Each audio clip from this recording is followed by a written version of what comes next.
Dr. Svetlana Belic is going to be our next speaker. I'm so excited to bring her on board, ladies and gentlemen. She is an educational thought leader. She has been inspiring teachers to experiment with new teaching approaches for more than 20 years. With digital growth mindset and creativity, she has shaped educational trends in the region and ideated innovation at many levels. Her creative ideas have been greatly appreciated in the wider academic community, putting her forward as the finalist for the Global Teacher of the Year Award, recipient of John Highcraft Scholarship for Classroom Exploration, and author for many educational projects and deliverables at the state level. Let's go ahead and welcome her on board.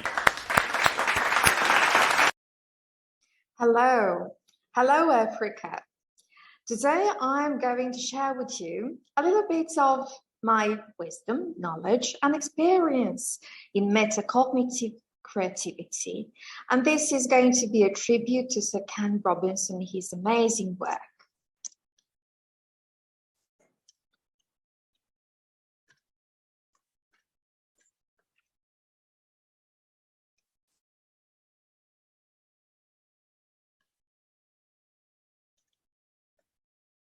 My name is Dr. Lana Belic, and I'm an academic director at the Institute for Contemporary Education, a member of Link Education Alliance in Serbia, so far away, Africa. And for this presentation, I'm actually going to engage you, and you're going to need an app called Mentimeter. Now, you can easily download it if you scan these QR codes, or you can go to www.menti.com and take it from there. So I'm going to give you just a few minutes to scan these QR codes and download your apps. I'm sure that you're going to be able to do that in no time. It requires no registration whatsoever, but it's going to be easy for you. And this is what we're going to do.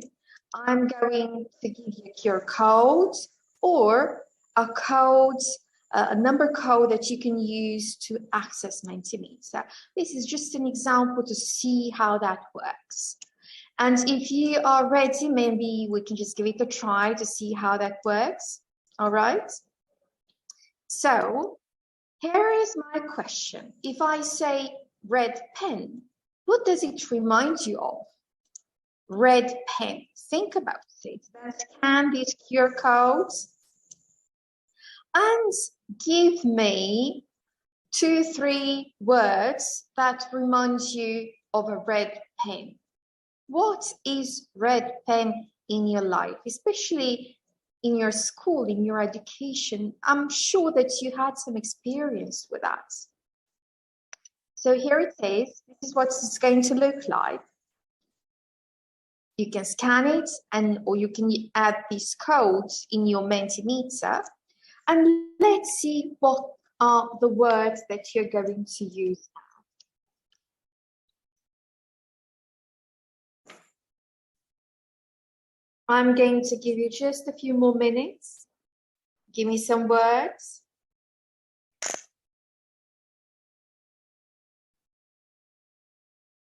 A red pen. What does it remind you of? All right, so here we are. We're getting some answers. Amazing. Let me see some more answers. Error, bad, marking, negative, angry. Is somebody angry with a pen, or angry with a teacher, or angry with the mark? Fail, that's right. Incorrect. Very good. Oh, I like your words.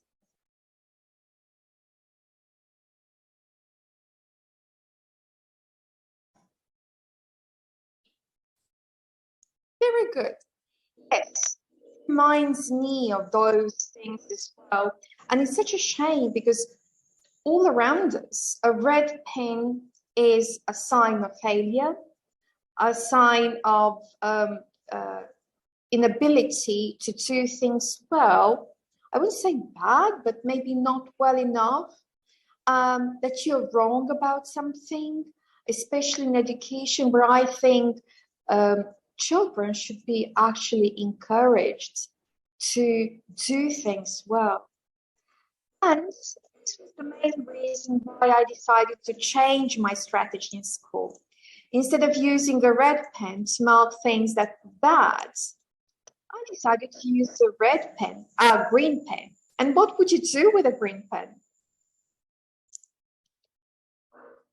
Mark things that are right, that are correct. You would celebrate the students' amazing success, and they would feel much better. I'm sure that you also feel much better if people tell you that you're doing something well. Well, this is what a very wise man said. He said that we're now running national educational systems. I said that one of top 10 skills of 2025 is creativity, originality, and initiative. I mean, there are other wonderful skills that the new age, like analytic thinking and innovation, active learning, complex problem solving, critical thinking, leadership, technology, and so on. But there is something actually moving forward, and that's the assessment of all these skills. I don't know how familiar you are with PISA 2022. This is a global testing of 15-year-olds all across the globe. And PISA decided to change its schedule, actually, and test more skills than usual. So, for example, they're testing reading literacy, mathematical literacy, scientific literacy, global competence, problem solving, collaborative problem solving, and the new skill is creative thinking. And this is wonderful. It means that we're going to know more about how creative thinking is used in schools and how students think creatively. But before we explore what creativity is all about, I would really like to see what is actually the most important skill for you. So we've got these 2, 4, 6, 7 skills, right? And I want you to rank them from the most important to the least important in your teaching, in your education, in your life. And for that, I want you to grab your phones again, and I want you to scan this QR code and rank these skills from 1 to 7. So you're going to see something that looks like this, all right? You can also put a number code in your Menti if you're using an app, or simply scan this one again. So if you can rank and tell me which of these are most important for you.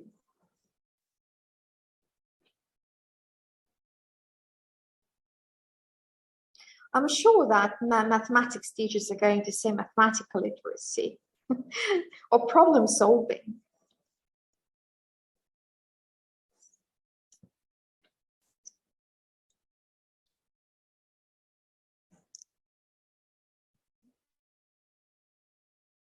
So let's see what's happening here.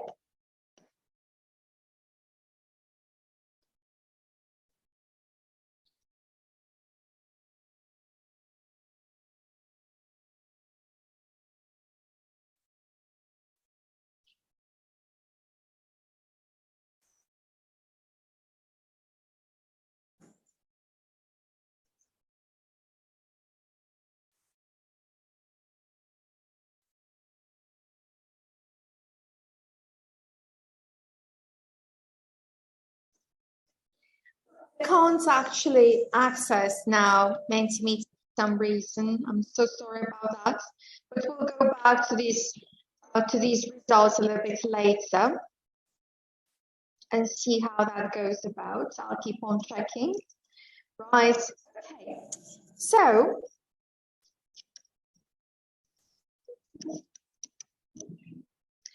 what is creativity and how does it work? This is one of the key questions we always ask ourselves.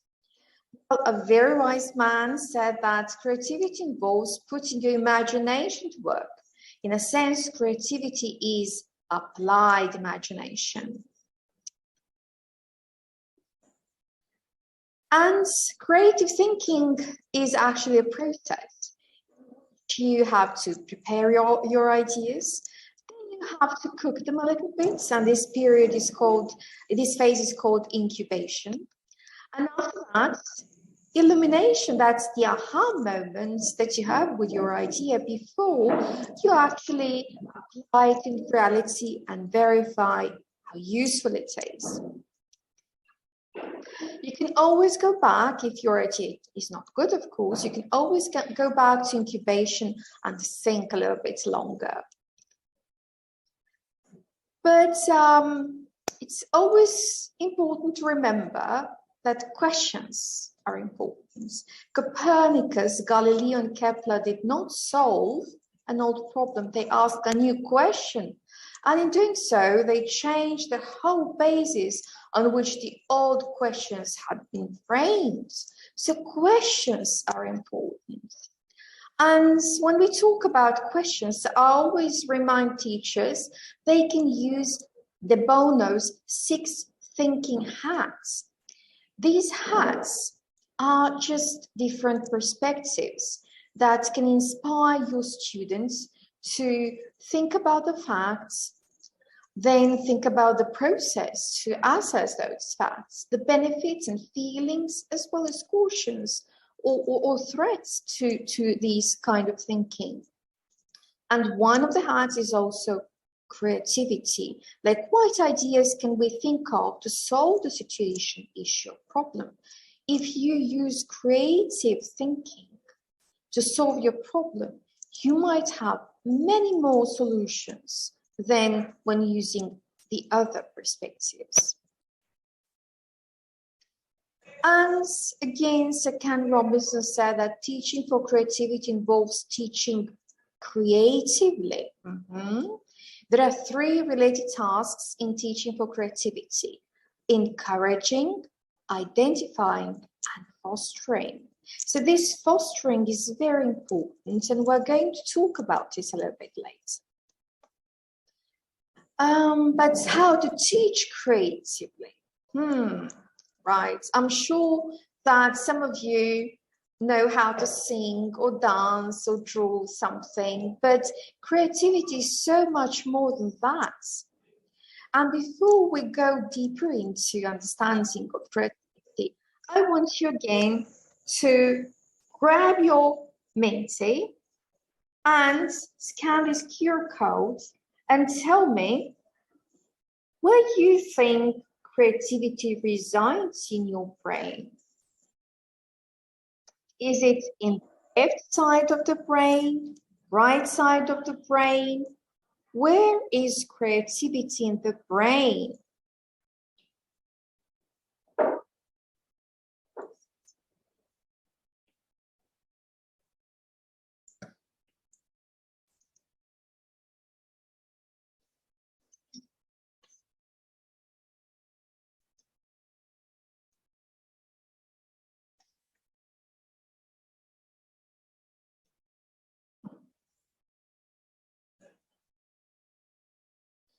Minty will not cooperate today with me, I can tell you that. But we'll go back to your results. I'm sure that they're going to be fantastic. The point is that people think normally that creativity is usually in the right brain, and it is. Creativity for music, drawing, emotions, intuition, and so on. But what happens if you want to be creative in mathematics? If you want to be creative in logic, in reasoning? Well, this is why we say that for this reason, we actually use to both left and right time to think creatively. So creativity, especially when we apply it in our subjects, especially subjects, it's a combination. It involves both left brain and right brain.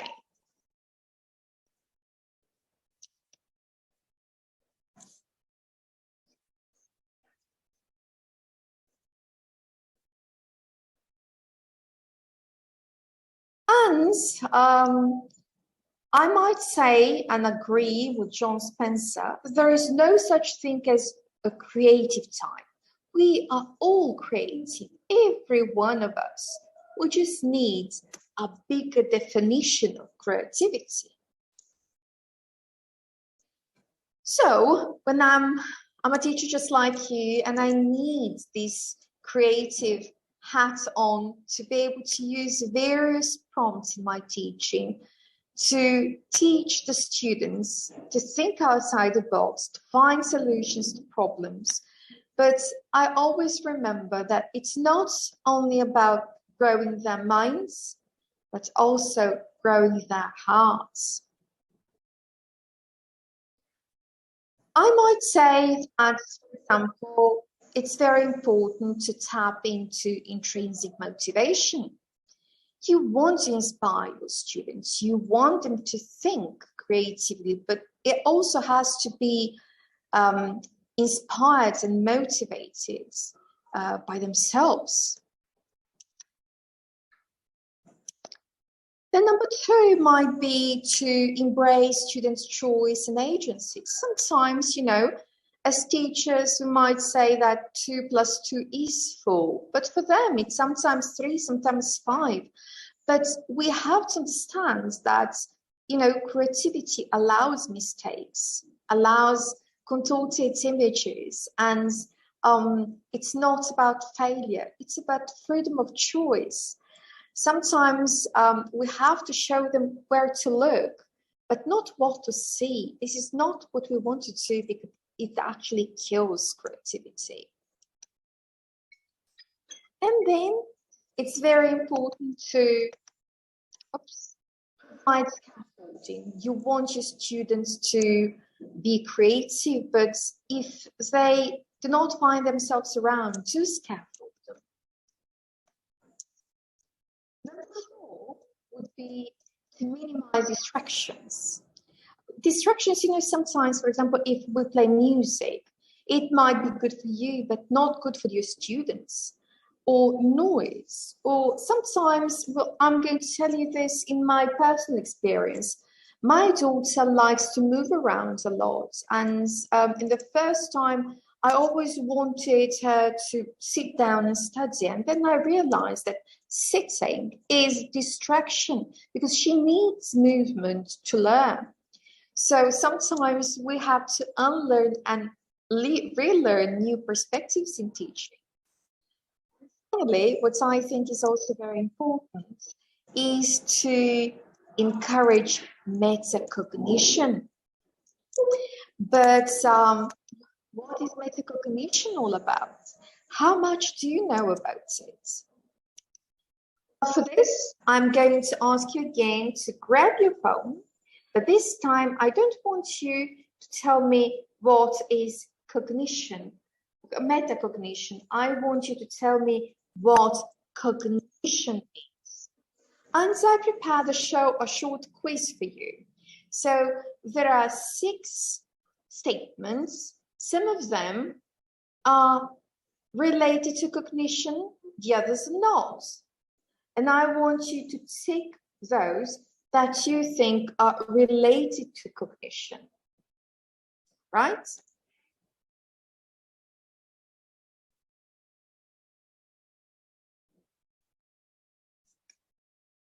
See if Nancy is now willing to collaborate with me.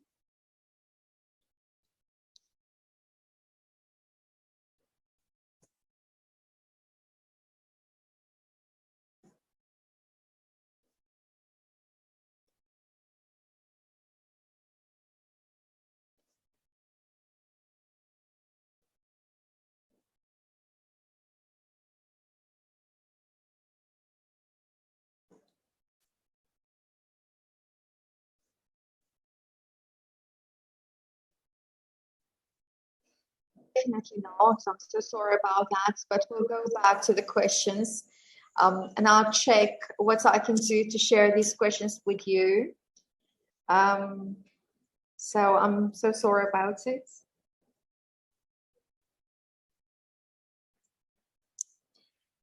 But the right questions here are ability to perceive and react, ability to ride a bike or run a marathon is not cognition. Ability to process, understand is, as well as ability to store and retrieve information, and ability to make decisions and produce appropriate responses. And we define metacognition as cognition about cognition, thinking about thinking, knowing about knowing, and becoming aware of one's awareness and higher order thinking skills. The term comes from the root word meta, which means beyond. So, what is metacognition? It is actually a cycle in which you assess the task for its strengths and weaknesses, and what you're going to do and how you're going to prepare for that. Then you're going to apply these strategies as you go and go back to see how well you've managed to learn. All right.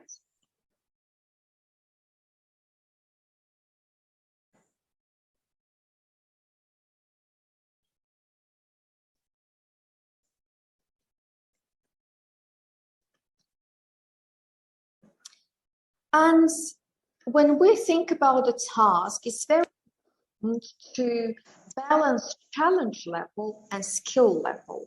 Challenge level would be how difficult the task is, and skill level would be how competent your students are. And when you strike the right balance, the students are in the state of flow. This is the moment when they feel so good about studying that they disregard the time, and this is pure joy of learning. But if the challenge level is high and they're not skilled, then you cause anxiety. So if the challenge level is low, but skill, they're bored. And we don't want either of these. We want them to be in the state of flow. We say that there are different types of metacognitive learners. Some are tacit and they're not quite interested in learning or devising any strategies. They're quite indifferent to learning, and they don't really enjoy that learning success.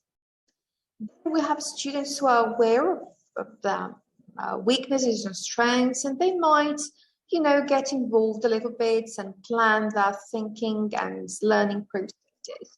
But strategic learners are those who want to plan ahead, and these students usually have very good grades.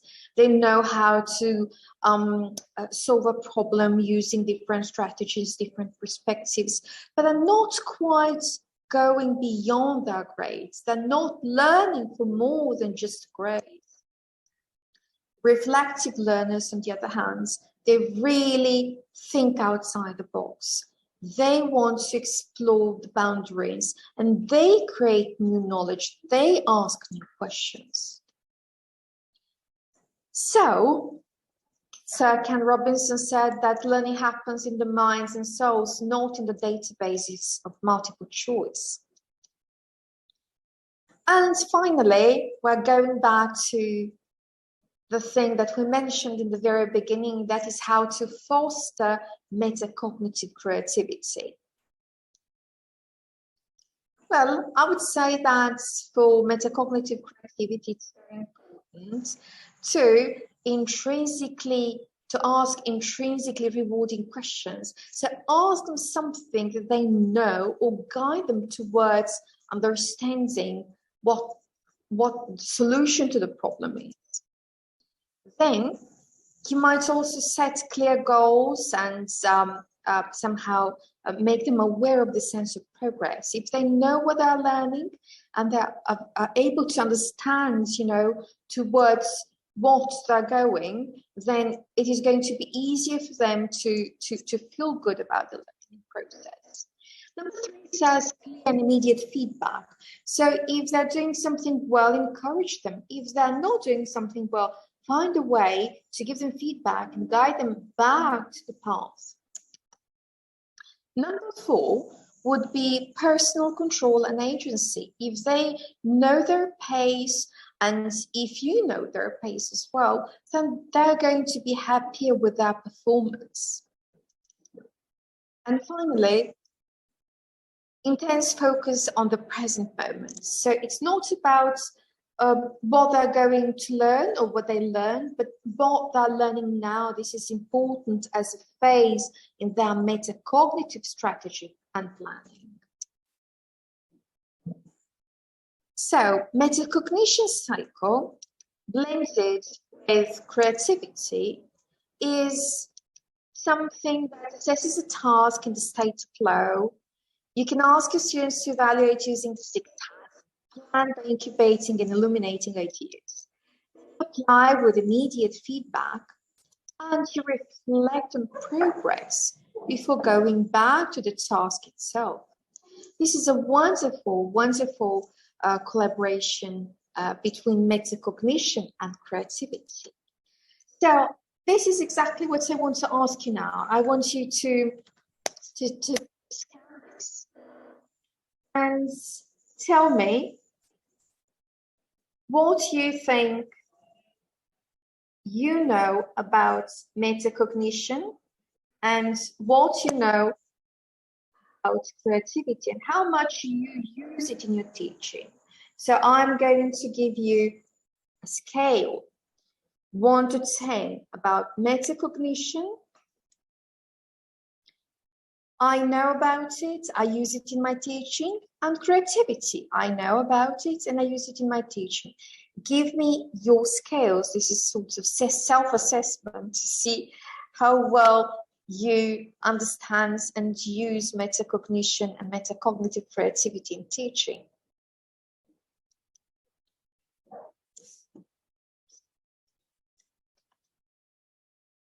Here it is.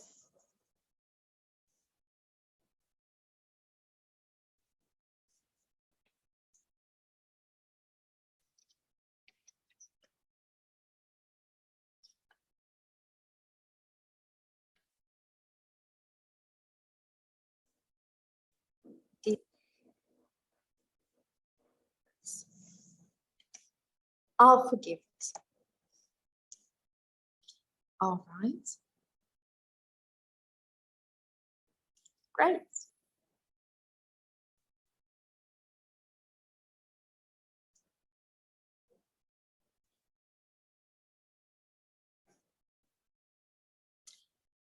Sir Ken Robinson said that if you're not prepared to be wrong, you will never come up with anything original. This is why I actually decided to teach metacognitive creativity.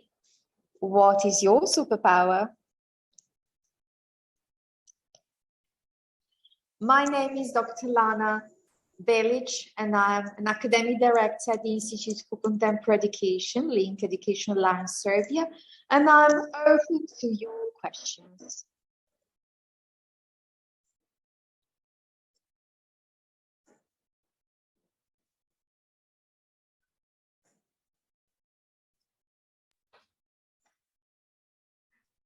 Thank you so much, Lana. It was such an amazing presentation. So we have a couple of questions pouring in the chat box.